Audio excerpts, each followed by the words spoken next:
Fatal D3D Error 4 EXS denied 0x800705 usually happens when enabling path tracing ray tracing, close quote.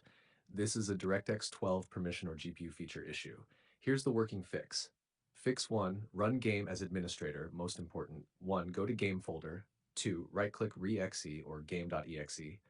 3, properties, compatibility. 4, check run as administrator. 5, apply OK or right-click Steam, run as administrator, launch game. Nushk Fix 2, disable path tracing if GPU doesn't support it. Path tracing requires RTX 2000, 3000, 4000 series, RX 6000, 7000 series, 8GB plus VRAM recommended.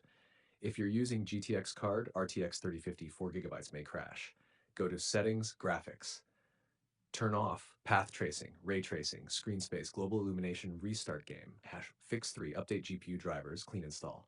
For NVIDIA, download latest driver, choose custom, clean installation. For AMD, install latest Adrenaline, old drivers cause D3D access denied errors. Fix 4, disable full screen optimizations. 1, right-click Game EXE, properties, compatibility. 3, check, disable full screen optimizations. Fix 5, verify game files, Steam library. Right-click game, properties, installed files, verify integrity. Fix 6, turn off overlays. Disable Steam overlay, GeForce overlay, MSI Afterburner, Discord overlay. Overlays sometimes block DX12 features. Fix 7, Windows Security Fix, important for 0x80070005. This error code equals access denied. Go to Windows Security, Virus and Threat Protection, Ransomware Protection, Controlled Folder Access.